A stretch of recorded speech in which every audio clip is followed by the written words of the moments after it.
with continued work on the comprehensive plan update, groundbreaking of the J-Pod at the Jail Work Center, and the recent approval of the 2026 budget. Clark County had an active 2025 agenda. Recently, we sat down with Kathleen Otto, Clark County Manager, to review 2025 highlights for county government and learn what challenges and opportunities lie ahead in 2026 and beyond. Hello, I'm Jim Demon with Clark County Close-Up. Thank you so much for meeting with us today. Thank you for having me. Kathleen, what do you believe were some of the biggest accomplishments for Clark County in the past year? Yes, so community planning is still working on our 2025 comprehensive plan update and partnering with our other local jurisdictions. There was a new agricultural advisory commission. They had their first meeting in June of 2025. They will be instrumental in providing recommendations on policy matters directly affecting lands and agricultural activities in Clark County. We continue with space planning, looking at efficiencies, our jail, courts, human resources, public defense. Council did approve a new criminal justice sales tax this last year. We're hoping that we'll start to see those revenues come in the second quarter of 2026. This will help support law enforcement, law and justice needs, including additional deputies and other law enforcement needs. Public defense is transitioning from a contract model to in-house. We're starting to hire those attorneys inside and the support staff. And I do want to just call out, a lot of our departments and offices and individuals receive awards and recognitions throughout the year. And I just wanted to share one, and that's our Community Services Director, Vanessa Gaston. She received 3 community awards in 2025. She is an amazing person, leader, and these awards really recognize her and her work and commitment to our community. So I just wanted to share that. That's wonderful. What were some of the biggest challenges?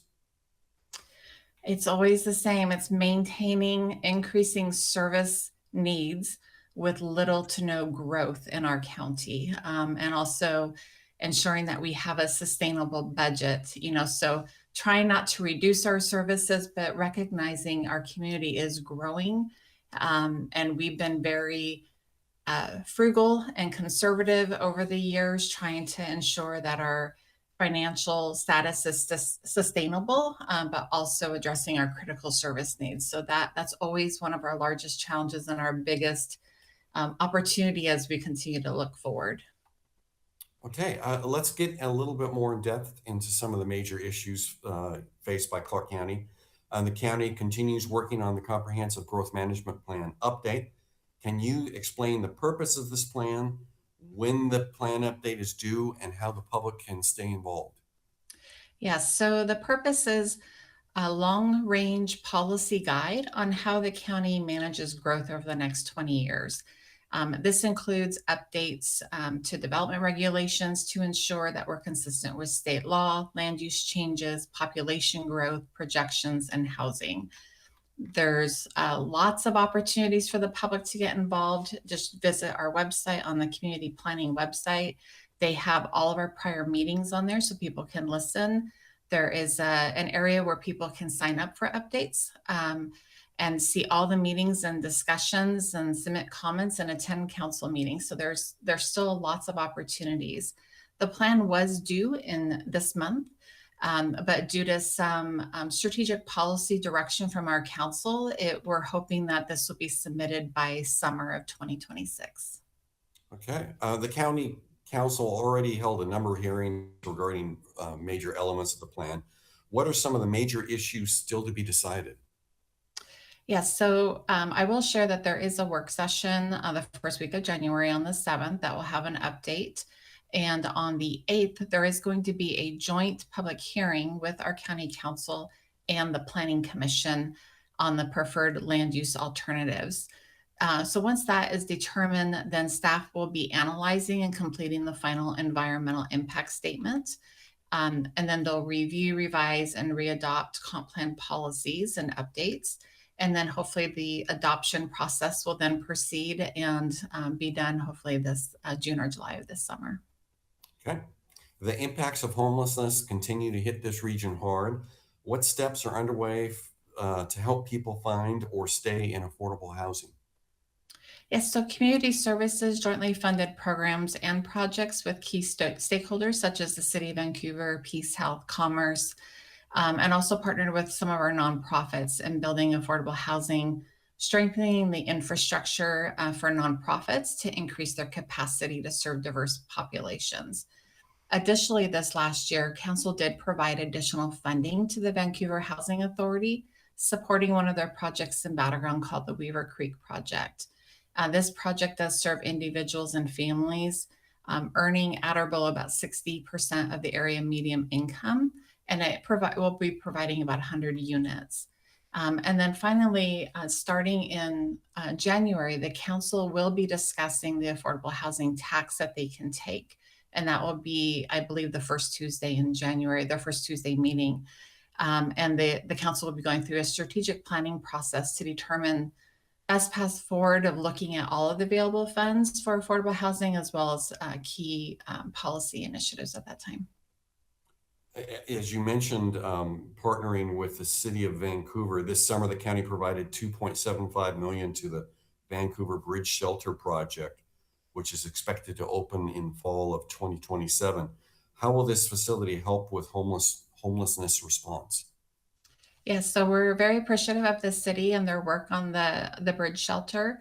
The shelter will provide support to individuals, case management, and on-site services such as medication-assisted treatment services for those who are transitioning from homeless to stable housing. It also provides additional amenities like assistance for employment and getting them, prepped, those individuals prepped so that they can be a contributing community member and be sustainable in their living moving forward. It also provides dining facility with on-site food prep and temporary storage, outdoor space for pets. And I would just encourage the community to visit the City of Vancouver's website as they are the leader in this project. And I know they're committed also to engaging with the community and providing updates. Okay. Expansion or remodel of the jail has been in discussion for many years. What progress was made in 2025 and what can we expect in the next year? Yes, there's been a lot of work over the last many years, as you said, but even in the last few years. I will share at our jail work center, which is down off just a couple miles down the road from the county building. It's also known as JPOD. They just broke ground and making that a more medium security. Before it was a minimum security facility. It hasn't really been used since COVID. That will add about 64 beds in medium security, and that should be done next fall. Additionally, in the jail, there is a location called HPOD that's been closed also for a while. And we've been working with facilities to update that to add 28 to 50 medium security beds, and that should be open in 2026. So that will increase our capacity in the short term. We did do a lot of work with our financial advisors and got some initial costing for the jail remodel and expansion project. And I will say right now, we're finalizing a market analysis with a consultant that should be going out to our community the first part of the year. And this really is to discuss what we're doing, get feedback, look at financial options. And then the anticipation is that council will be discussing this the second quarter of 2026 to finalize what financial options that we may seek with public support. As I've shared before, the jail really is the key to our law and justice system. And without adequate beds, the system will not be successful in supporting a safer community. And it is crucially important. It's the system as a whole. So we can't always say, you just need more deputies or you need more courts. It's an entire system, but that really is the hub of the system. And, we are committed and looking forward to the community's feedback on the jail. It's not necessarily the fun topic or the pretty topic, but it's a critical topic. Okay. Clark County District Court is moving in early 2026 to the former Vancouver City Hall. Why is this change taking place and how will it improve services at the court? Yeah, it really started because we were leasing, it was called the Family Law Annex, which housed some of our courts, and that lease came to an end. So we have been doing space planning. That's what actually initiated the cost, or the conversation. And so both Superior Court and District Court and our clerk's office are housed in the courthouse. And by moving District Court to the new building, this will also allow for most of Superior Court to be located in our courthouse, as well as the clerk who maintains the official record for Superior Court.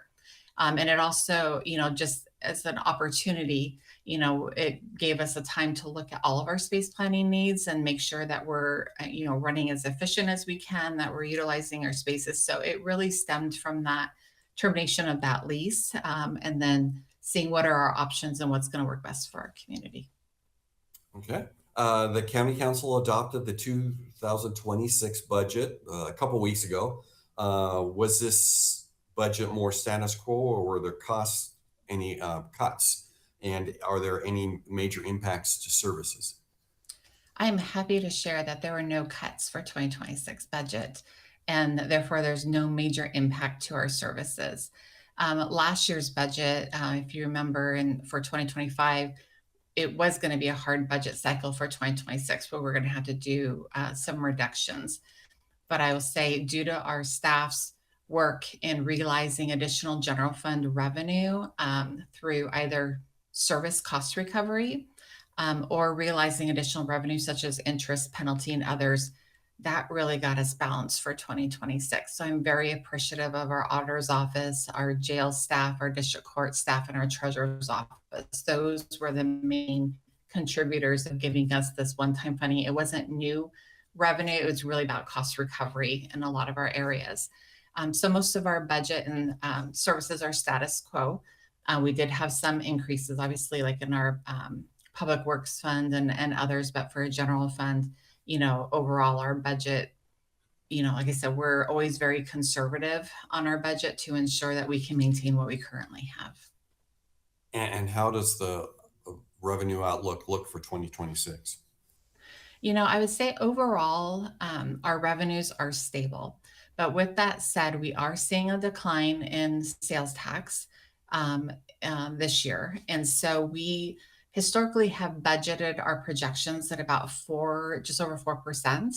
And for 2026, we have reduced that increase only by 2% just to try to realize what's actually coming in. And so we can monitor that. We always do our projections based on the 10 to 20-year history. So, we still have our structural deficit in the general fund. So, we're still, working through that process. But, for our revenues, we're watching it. We monitor it at least monthly. And so we're always ready to adjust if needed during the year. So we talked about this earlier, just the structural deficit, growing population with limited revenue growth. What does the trend look like 5-10 years from now?